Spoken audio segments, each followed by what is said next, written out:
We're back at it. This will be our last example in the cupcake section, the CPCTC. That's corresponding parts of congruent triangles are congruent. If you didn't catch the story before, we call CPCTC, because it's so hard to say fast, we call it cupcake. I had a couple of girls in a class a few years back that said, that's too hard to say, that we're just going to call it cupcake. So if you missed that story, I'm sorry, it was really cute. It was funny at the time, and it's still funny when I saw my notes in my book as I was going through and preparing the videos, and it just brought back such great memories. All right, we're going to use cupcake in the coordinate plane, and it is possible to do that. Sometimes they're going to give you points, and you plot them, you realize, hey, I got two triangles here, and they want you to prove that some of the angles, a set of angles, are congruent. Remember what our game plan is. We can't just jump into CPCTC. We have to prove that the triangles are congruent. Then we can use CPCTC to show that other parts, like angles, are congruent. Okay?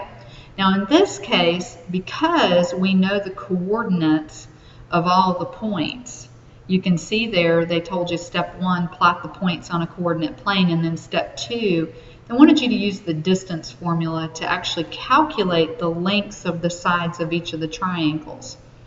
Now what that tells me is if you find out how long each triangle side is, and they match up, one triangle matches up with the side lengths of the other triangle, then you can say using side, side, side that the triangles themselves are congruent. So that's going to be our game plan. Then once we prove that that's true, then we'll be able to say, okay, angle ABC is congruent to DEF, and we'll be able to prove that because of cupcake. All right, so this is, for those of you that just are missing algebra so much, this is pure algebra right here. So we're going to be doing the distance formula. You may want to put out to the side as you're scanning them. B is 5, -1, and C is 1, 0. So let's just start with that triangle right there and find the different sides. So let's start with AB. We're looking for that length, and they provided the distance formula for you to make that a little easier, okay? So we're going to try, I'm going to try and do a lot of this in our heads, so kind of bear with me. We want to subtract our x's. So let's start with 2 minus 5, that's -3. -3 squared is 9, okay? Let's do the same thing with the y's. 3 minus a -1, well, that's 3 plus 1, which is 4. 4 squared is 16. 9 and 16 is 25. Square root of 25 is 5. Okay? So I now know that the length of this side is 5. I'm going to go ahead and mark it, circle it, and we're done with that. All right, let's do BC now. BC, we'll start with the x's. 5 minus 1 is 4. 4 squared is 16.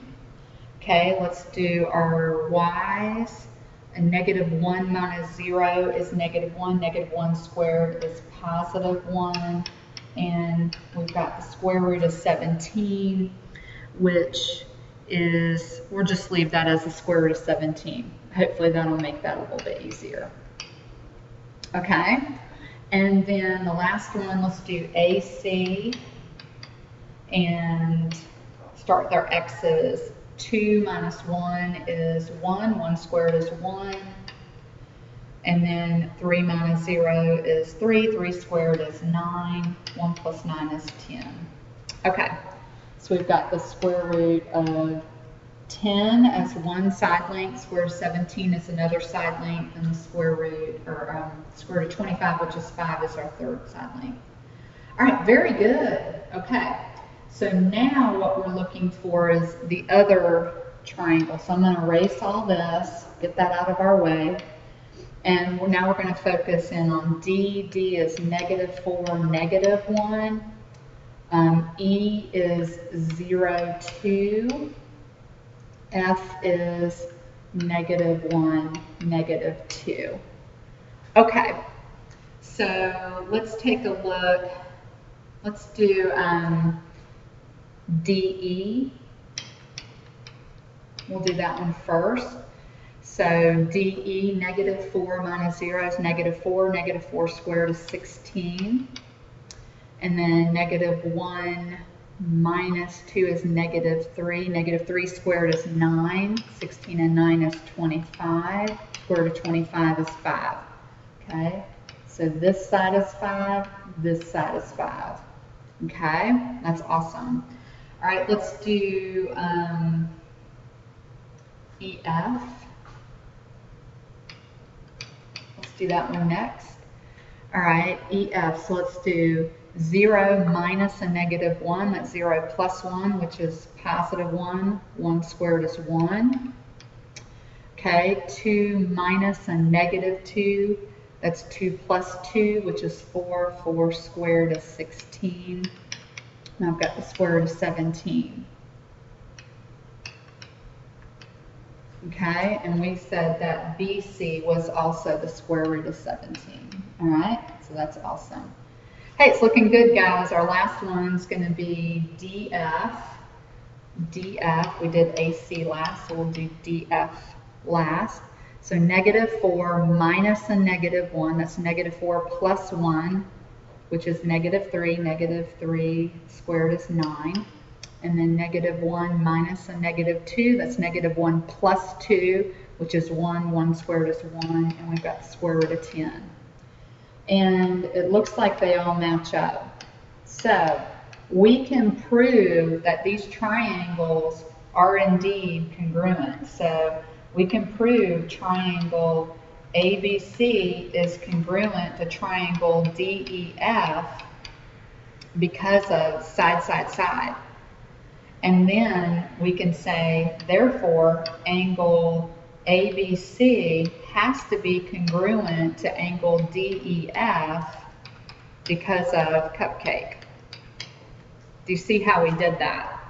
So that's a little bit of algebra for those of you that were missing it a little bit.